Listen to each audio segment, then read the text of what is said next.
할렐루야. 한 주 동안 평안하셨나요?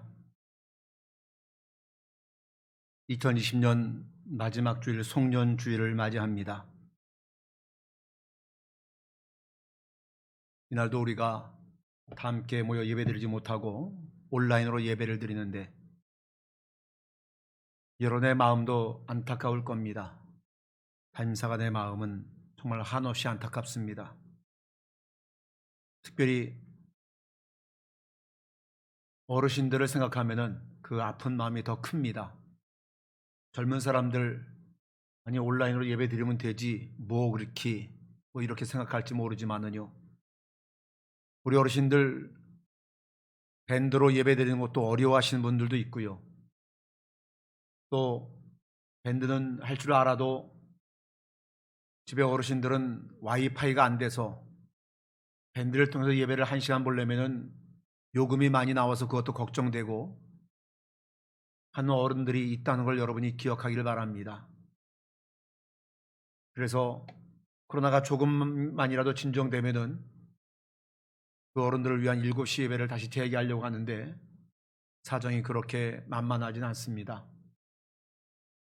아마 내일이면은 교회에서 준비한 그 선물이 여러분의 가정에 도착할 터인데, 어제 그 작업을 하고 그리고 교회 주변에 있는 어르신들에게 직접 가서 나눠드렸는데,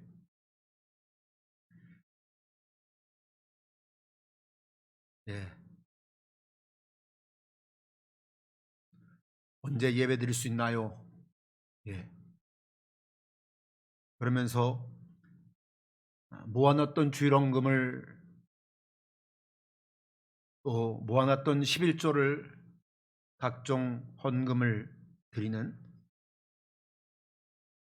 그런 모습을 보면서 우리 젊은 사람들은 잘 모르지만은 그 어르신들은 정말 예배를 생명같이 여기는 분들, 그런데 그 예배를 마음껏 드리지 못하는 그 안타까움들, 우리가 더 기도해야 될 줄로 압니다. 코로나가 속히 진정되고 그래서 일단 7시 예배를라도 재개해서 그 어른들이 예배드릴 수 있도록 하고, 더 나아가서는 모든 성도 함께 예배드리는 그날이 오기를 우리는 그저 기도해야 될 줄로 압니다. 가정에서도 정말 이 문제의 중대함을 기억하시고 함께 매일 잠깐이라도 기도하며 같이 동역하며 나아갈 수 있기를 바랍니다. 예수님께서 십자가의 그 죽음을 앞두시고 기름 짜는 틀이란 이름의 뜻을 가진 겟세마네 동산에서 땀방울이 핏방울이 같이 그렇게 변할 정도로 간절히 기도하신 모습을 보면서 우리 생의 마지막이 점점 가까이 오는 이때에 우리가 어떠한 믿음으로 살아가야 될 것인가, 2020년 마지막 송년 주일을 우리가 지내면서 우리의 남은 여생을 어떤 믿음으로 살아가야 될 것인가, 이 시간 들려주시는 하나님의 음성을 다 함께 들을 수 있기를 바랍니다. 첫째는 주님을 따라가려면 하나님의 뜻을 구해야 되겠다 하는 겁니다. 오늘 본문 39절 말씀을 다 함께 읽겠습니다. 조금 나아가사 얼굴을 땅에 대시고 엎드려 기도하여 이르시되, 내 아버지여, 만일 할만하시거든 이 잔을 내게서 지나가게 하옵소서. 그러나 나의 원대로 마시옵고 아버지의 원대로 하옵소서. 예수님께서는 늘 중요한 장소에 가서 기도하셨듯이 이 십자의 고난을 앞에 두시고도 겟세마네 동산에 올라가셔서 간절히 기도하십니다. 그 기도하신 내용은 39절에도 42절에도 44절에도 3번씩이나 계속해서 되풀이하며 기도하신 것은, 내 아버지여, 만일 할만하시거든 이 잔을 내게서 지나가게 하옵소서. 그러나 나의 원대로 마시옵고 아버지의 원대로 하옵소서. 예수의 마음 같아서는 그 고통스러운 십자가를 좀 지나가게 해달라고, 그 십자가 고통 너무나 알기에 지나가게 해달라고 그러셨지만은, 그러나 자신의 뜻보다는 하나님의 뜻을 구하셨다는 겁니다. 다시 말하면 예수님께서는 그 생의 마지막 순간까지도 오직 하나님의 뜻을 구하셨다고 하는 거지. 지금 우리가 지금까지 살아오면서 내 뜻을 내세우고 내 장래를 위하고 내 자신의 축복을 위하고 내 자신의 행복을 위해 살아왔다면, 이제 우리의 남은 인생이라도 과연 주님의 뜻이 무엇인지를 깨닫고, 그리고 주님과 고통당하는 이웃들 위해서 살고, 그래서 진정으로 의미 있고 보람됐고 행복한 여생을 살아야 될 줄로 믿습니다. 그래서 우리가 이렇게 하나님의 뜻을 깨닫기 위해서는 하나님의 뜻을 발견하기 위한 방법을 가장 잘 요약 정리한 미국의 유명한 영적 강해 설교자인 시카고 무디 기념교회의 담임 목사였던 워런 워스비 목사님이 쓰신 당신은 사탄의 계략을 아는가? 라는 책 가운데 잘 나오는 하나님의 뜻을 분별하는 법, 그 5가지를 우리가 기억하고 우리의 삶 가운데 이 방법을 적용해 보면서 살아갈 수 있기를 바랍니다. 하나님의 뜻을 분별하는 법 5가지. 첫째는, 내가 결정하고자 하는 그 문제가 하나님의 말씀에 근거한 것인가, 아니면 나 자신의 판단에 의존한 것인가, 이거를 물어보라는 거죠. 둘째는, 내가 결정하고자 하는 그 문제가 하나님의 영광을 위한 것인가, 아니면 나 자신의 영광을 구하는 것인가 물어보라는 겁니다. 세 번째는, 내가 결정하고자 하는 그 문제가 하나님의 교회에 유익한 것인가, 아니면 그것이 하나님의 교회에 걸림돌이 되는 것인가 물어보라는 겁니다. 그리고 네 번째는, 내가 결정하고자 하는 그 문제가, 그 문제를 내가 인내하며 기다릴 수 있는가, 아니면 성급하게 서둘러야 되는가, 성급하게 서두르고 있는가, 이거를 물어보라는 거죠. 마지막 5번째 방법은, 내가 결정하고자 하는 그 문제가 영적인 평안을 내게 가져오는가, 아니면 내게 갈등과 불안만 가져오는가, 이거를 물어보라는 거지요. 이 5가지의 질문을 던져보면은 우리는 하나님의 뜻을 확실하게 깨닫고 살아가야 진정으로 우리가 은혜롭고 축복되고 행복한 신앙생활을 해 나갈 수가 있다는 겁니다.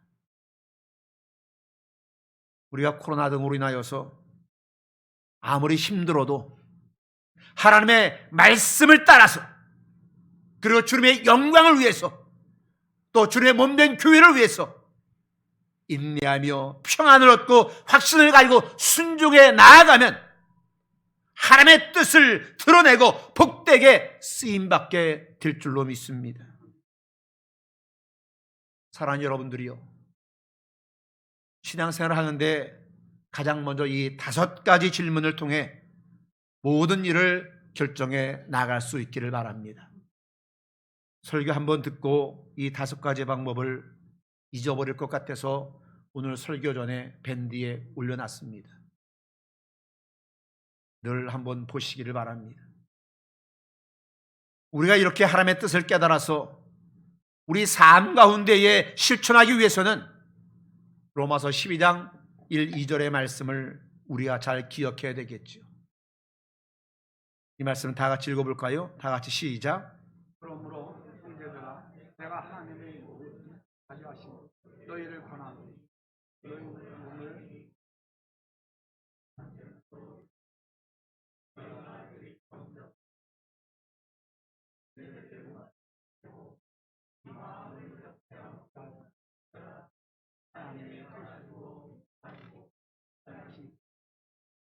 인도하도록 이렇게 우리에게 명령하고 있다고 하는 겁니다. 우리가 먼저 주님과 고통당한 이웃을 위해서 헌신해야 되고요. 우리가 이 세대를 본받지 아니하고 그 가치관에 휩쓸려 살아가면 안 된다고 하는 것이고요. 하나님의 말씀과 기도 가운데 날마다 오직 우리의 마음을 새롭게 변화를 받아서 그렇게 되어지면은 생의 마지막 순간까지도 하나님의 선하시고 기뻐하시고 온전한 뜻이 무엇인가 분별하면서 마지막까지 사명 감당하며 충성스럽게 하나님께 모두 영광을 돌리며 살게 될 줄로 믿습니다. 두 번째, 우리가 주님을 따라가려면요, 깨어 기도해야 되겠다 하는 겁니다. 계속해서 오늘 본문 41절 말씀을 다시 한번 읽지요. 오늘 본문 41절 말씀입니다. 시험에 들지 않게 깨어 기도하라. 마음에는 원이로되 육신이 약하도다. 이렇게 예수님께서는 하나님의 뜻을 구하는 기도를 3번씩이나 간절히 하셨고, 베드로를 찾아가서 3번씩이나 간절히 권면했지만은, 그러나 제자들은 꾸벅꾸벅 졸고만 있었다는 거지요. 결국 어떻게 됩니까? 3번씩이나 주님을 모른다고 부인하고 맹세하고 저주까지 하는 그 시험에 빠진 결정적인 원인은 바로 여기에 있었다는 겁니다. 이처럼 베드로 사도를 비롯한 예수의 제자들은 끼어 기도하지 못함으로 인하여서 큰 시험에 빠지고 만 것이지요. 우리도요, 항상 끼어 기도하지 아니하면은 우리가 하나님의 뜻을 구하며 살아간다고는 하지만은 여전히 여러 사단의 시험이 여지없이 우리를 찾아올지요. 우리의 신앙의 시험으로부터 시작해서 건강의 시험도 찾아오고 물질의 시험도 찾아옵니다. 가정에도 시험이 찾아오고 직장에도 시험이 찾아오고 교회 생활에도 여지없이 시험이 찾아온다고 하는 겁니다. 그래서 모든 신앙생활에 만족이 없고 갈등과 불화가 끝이 없다는 것이죠. 여러분, 왜 그런지 아세요? 한마디로 깨어 기도하지 않기 때문에 1센트로 사단의 시험이 끊이지를 않는다라고 하는 겁니다. 그러나 깨어 기도하는 사람은 시험이 오지 아니할 뿐만이 아니라 어떤 시험이 온다 할지라도 주님께서 주신 은혜와 지혜와 능력으로 능히 이겨나가는 겁니다. 그래서 이 모든 시험을 이겨낼 수 있는 길은 다른 길이 없어요. 오직 한 가지 길입니다. 깨어 기도하는 수밖에 없다고 하는 거지. 그런데 이 말세 마지막 때의 성도들의 삶 가운데에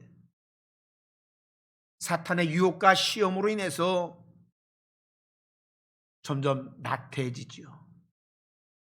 침체됩니다. 이렇게 되면 가장 약해지기 쉬운 것이 다름 아닌 기도라고 하는 겁니다. 그래서 우리의 끊임없이 찾아오는 이런 사단의 시험을 이겨내기 위해서 주님께서 우리에게 쉬지 말고 하라고 하는 것은 딱 한 가지입니다. 그게 뭐예요? 기도입니다. 그런데 아이러니컬하게도 우리 교인들의 신앙생활이나 저를 비롯한 주의 종들이 목회 가운데 가장 약해져 있는 것이 결정적으로 바로 이 기도라고 하는 겁니다. 여기서 우리의 신앙이 갖가지 시험이 싹트게 되고요.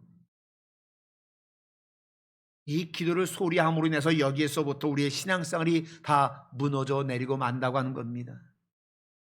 그러므로 우리의 기도가 회복되기 전에 우리는 결코 영적인 성도라고 말할 수가 없다고 하는 겁니다. 이렇게 되어지면은 자신만 주님의 은혜와 축복과 행복을 잃어버리는 것이 아니라 주위 사람들에게도 은혜가 되지 아니하고 축복도 되지 아니하고 결국 모두 다 시험에 빠뜨리고 주의 일까지 다 가로막게 되어진다고 하는 거지. 그래서 우리가 말세의 마지막 때에 이 사탄과 영적 싸움을 승리하기 위해서는 우리는 하나님의 전신갑주를 입어야 되는 겁니다.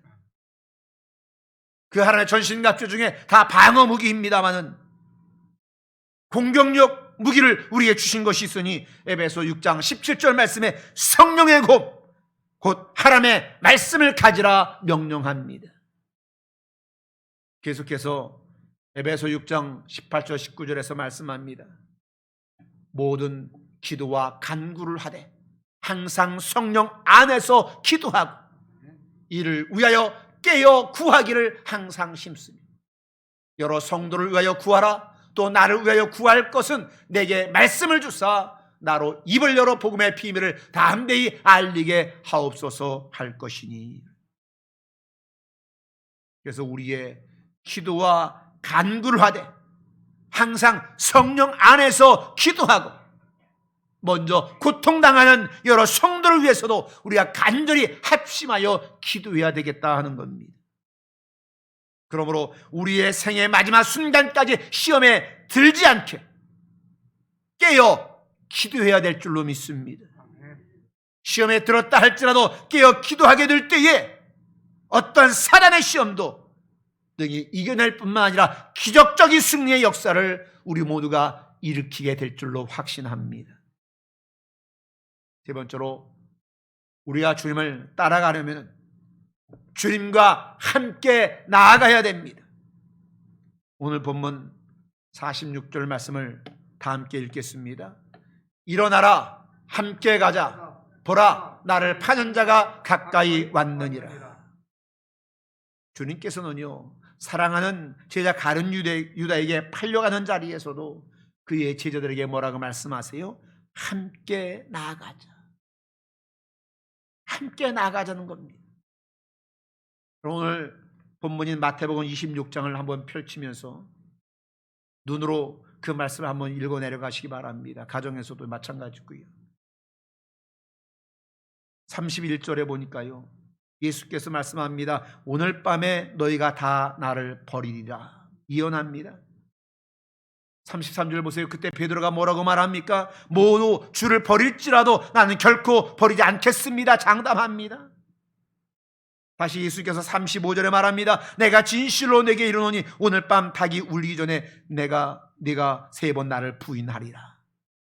그러니까 베드로가 또 말합니다. 내가 주와 함께 죽을지언정 주를 부인하지 않겠습니다. 장담합니다. 베드로뿐이 있겠습니까? 모든 다른 제자들도 그와 같이 말했습니다. 그때 예수님이 말씀하는 겁니다. 일어나라. 함께 가자.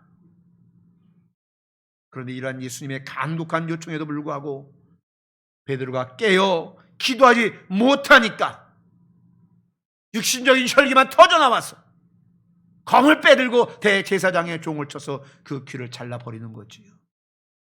결국 주님과 함께 나아가자는 그 요청을 그가 듣지 못하고 실행하지 못하니까 함께 나아가지 못하고 대제사장의 뜰 앞에 홀로 남아있다가 계집 여종 앞에서 예수님을 모른다라고 3번씩이나 부인하고 아니 맹세까지 하려고 아니 저주까지 하고 결국 주님을 따라가지 못하지요. 여러분 베드로 사도의 신앙이 최악의 밑바닥을 치고 말았다고 하는 겁니다. 왜? 함께 가자는 주님의 요청을 거부해서 끼어 기도하지 못해서.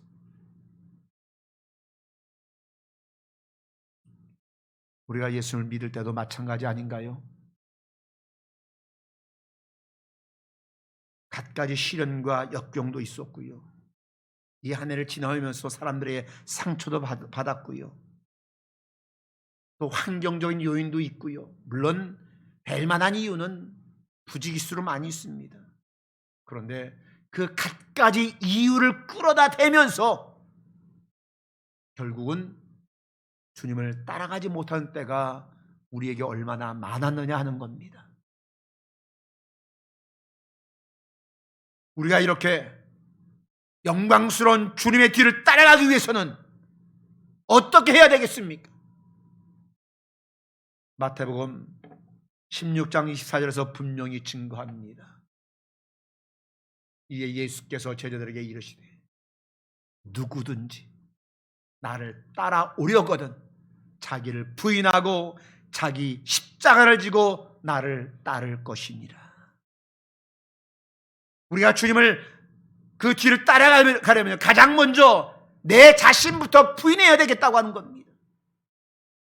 우리의 자아와 그리고 우리의 이 욕망과 이 욕심, 내 자아로부터 솟아나는 이 욕심, 욕망, 이것을 부정하지 않으면 우리가 신앙생활을 한다고 하면서도 하나님의 뜻을 구할 수도 없고 하나님의 영광을 드러낼 수도 없고 하나님의 복음의 통로로도 쓰일 수가 없다고 하는 겁니다.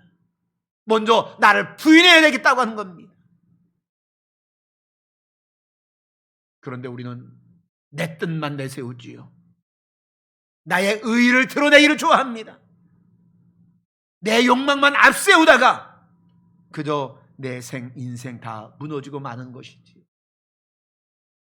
그래서 주님께서는 내 자아가 깨질 때까지 우리를 일생토록 연단시켜 나아가는 겁니다.